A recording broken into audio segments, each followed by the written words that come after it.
Pardon. Par téléphone, qu'est-ce que vous disent vos camarades? Les informations généralistes classiques sont très verrouillées, donc l'information est très difficile à capter. Et si elle se transmet par le biais d'Internet, enfin des moyens qui ne sont pas vérifiés, qui ne sont pas contrôlés, du coup qui sont soumis aussi à la rumeur et à l'extrapolation. Mais en tout cas, c'est des informations qu'on voit sur le terrain, qui sont filmées par des gens qui participent, qui regardent ou qui témoignent et qui veulent en tout cas que l'information se transmette. Et ce qui nous pose problème aujourd'hui, c'est pour ça je pense qu'on est réunis aussi, il ne faut pas oublier qu'on est devant le siège de France Télévisions. Ce n'est pas parce que les médias français ne relatent pas, parce qu'ils relatent, il faut le dire aussi, ils relatent, mais au mieux ils relatent de manière objective les faits, sans une analyse profonde de ce qui se passe, alors que nous savons très bien que ce qui se passe aujourd'hui vient de vrais problèmes qui sont là depuis longtemps, qui sont faits aussi avec la complicité des différents gouvernements français, et que ça, ce n'est pas fait. Alors qu'on regarde Alors les vrais problèmes, c'est quoi? C'est ce dont parlait votre camarade? Oui, c'est évidemment corruption généralisée, détournement de fonds. Détournement de fonds, le verrouillage de l'information, le problème des chômeurs, des diplômés chômeurs, tout ça on le voit, mais surtout la corruption et surtout la dictature qui est là, qui est acceptée, la répression qui est acceptée par les... Exactement. Alors est-ce que juste, parce qu'effectivement vous avez raison, de toute façon, pour un certain nombre de Français, on le sait tous, on sait tous que c'est pas vrai, mais pour un certain nombre de Français, parler des vacances en charter, la Tunisie c'est le pays du soleil et le pays des vacances pas chères. La Tunisie est très éloignée de cette image-là. La vraie Tunisie c'est quoi? La vraie Tunisie, il y a aussi ce côté-là, il y a ce côté-là où c'est un pays qui est accueillant, qui est tolérant, qui est naturellement tolérant et ouvert. Ce que je veux dire, c'est que derrière la façade des vacances, c'est quoi ce régime? Derrière cette façade-là, c'est un régime qui est policier, qui est totalitaire, où les gens n'arrivent pas à s'exprimer, c'est très important, où il n'y a pas de pluralisme, en tout cas il y a un pluralisme de façade. Il y a des blogueurs qui sont emprisonnés. Et si aujourd'hui, parce qu'on met l'islamisme comme un épouvantail pour pouvoir garder ce régime-là, moi je pense que les gouvernements occidentaux se trompent parce que c'est ça qui fait le terror d'islamisme. C'est ça, c'est le fait que les gens ne puissent pas s'exprimer, qu'il y ait une frustration qui s'accumule. Et forcément, la religion n'a pas besoin de discours, la religion prend et brasse.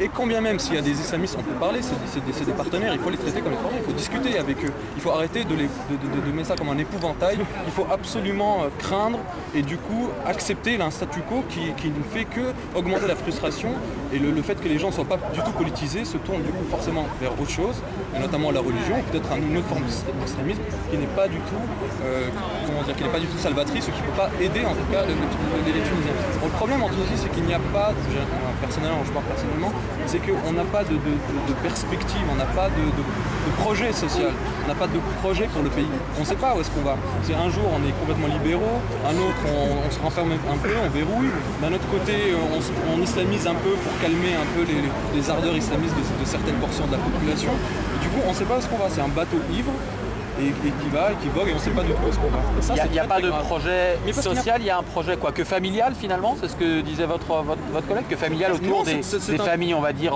régnantes. Il n'y a pas de projet, c'est juste un gouvernement qui essaie de se maintenir.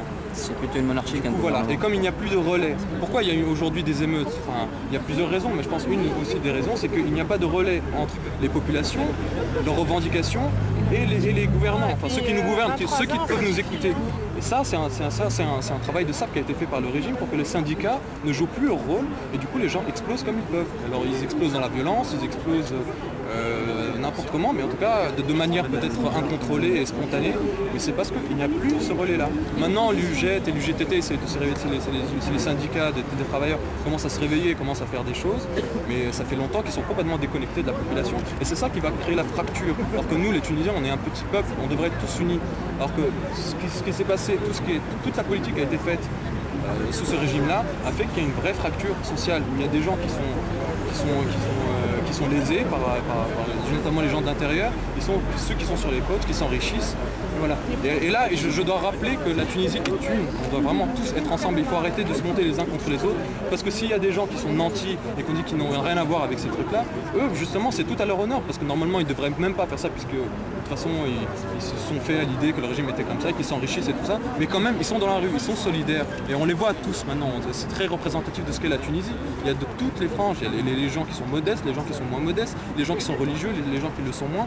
Et tous ces gens-là doivent être unis. Enfin, je pense. Est-ce qu'il y en a parmi vous là, qui ont eu là, dans les dernières heures un contact un peu direct avec, je sais pas, un ami, par téléphone, par internet, qui vous a raconté ce qui se passe là, aujourd'hui, à l'instant où on parle? Il y a des vidéos. L'armée a intervenu, de ce que sur internet, c'est non vérifiable, mais on dit que la ville de Gassène est maintenant encerclée par l'armée. C'est la dernière nouvelle que j'ai pu obtenir. Crédit pour que ça dégénère? Oui, ça dégénère. Aujourd'hui, un homme de 40 ans s'est immolé et ça continue la vague de suicide. Ça se propage, on ne sait pas, même plus vérifier qui est mort, qui n'est pas mort. On est soumis à la rumeur. On est soumis à la rumeur. Il n'y a pas de journalisme. Il n'y a aucun média qui fait un journalisme de fond. Tout est relaté par médias alternatifs. Mais il y a des gens qui disparaissent. Il y a des blogueurs, des rappeurs, il y a qui d'autre? Il y a Slimane même qui était... Ah oui, il y en a plein qui disparaissent et après on s'en souvient. Vous voulez dire, il y a des gens là-bas, des blogueurs, des rappeurs qui étaient en train de vous informer par exemple et qui disparaissent. Justement. Et là c'est... On paye un tour de vis sécuritaire qui vient de se faire et ces gens-là payent pour avoir osé braver le silence et oser braver le régime. Et du coup maintenant il y a une vague, je pense que c'est une vague d'intimidation parce qu'à un moment donné, je pense que le gouvernement devait réagir et qu'il a plus ou moins laissé faire cette espèce de mouvement qui s'est fait spontanément. Et voilà, aujourd'hui il montre qu'il a quand même les capacités de sévir et du coup d'intimidation. Du coup c'est pas pour rien qu'il y a une vague massive. Là on a arrêté vraiment pêle-mêle des blogueurs, des musiciens, des artistes. Enfin, tous les gens qui ont osé s'exprimer, ce n'est pas par hasard que ça intervient maintenant et de manière aussi ponctuelle et massive. Quelle est la vie aujourd'hui d'un jeune Tunisien, d'un jeune diplômé tunisien? Parce qu'il y a effectivement, la jeunesse fait partie de ceux qui méritent, c'est on va dire toujours le cas dans tous les pays. Quelle est la vie aujourd'hui d'un jeune Tunisien? Quel est l'avenir qu'on peut espérer en Tunisie? Là, ils commencent à imposer aux entreprises de créditer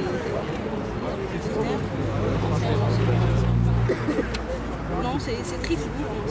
Mais d'une manière générale, c'est facile d'être jeune en Tunisie aujourd'hui, de trouver du travail, ou c'est très difficile? Il y a des disparités. Il faut demander, après il faut demander les témoignages de chacun. Moi personnellement, je ne peux pas dire que je vive mal le fait d'être tunisien. En Tunisie, on peut tout à fait, si on ne veut pas s'intéresser à la politique, on peut tout à fait vivre, non pas décemment, mais très bien. La qualité de vie est plutôt bonne, les voyants sont, on va dire, vert rouge, mais qui tendent un peu vers le vert, parfois vers le rouge, mais ça dépend comment... Rouge, on veut le violet. Rouge-violet. C'est plus qu'un problème économique, c'est vraiment une volonté de démocratisation, de liberté. Il faut arrêter de crétiniser. Là, ce que ça a révélé, je pense, cette crise-là, on l'a vu dans les témoignages, parce qu'il y a eu aussi des émissions et des gens qui ont témoigné, c'est que le peuple, et ce qu'on appelle le petit peuple, donc on ne va pas parler des élites qui s'expriment bien, qui sont au courant, parce que des gens qui sont éduqués, tout ça. Même le petit peuple, ce sont des gens qui sont tout à fait conscients, mais tout à fait conscients des enjeux mondiaux, internationaux, de ce qui se passe à l'intérieur de leur pays. Ils ne sont pas du tout dupes. Et je pense qu'il faut arrêter de les infantiliser. Et c'est ça le problème des gouvernants arabes surtout, on voit ça, c'est qu'ils sont en train d'infantiliser leur population et d'essayer de leur mettre une sorte de marche à suivre qu'ils ne veulent pas suivre eux-mêmes parce qu'ils sont conscients de ce qui se passe. Il faut arrêter de nous mentir, dire que l'économie va bien, qu'il n'y a pas de chômage et tout ça. Les gens le vivent tous les jours, ils savent très bien que ça existe, ils savent très bien qu'il y a des enjeux, ils savent très bien quels sont les États qui sont complices de la dictature qu'ils subissent eux-mêmes et ceux qui ne le sont pas. Comment est-ce qu'il y a des personnes d'origine algérienne, des Algériens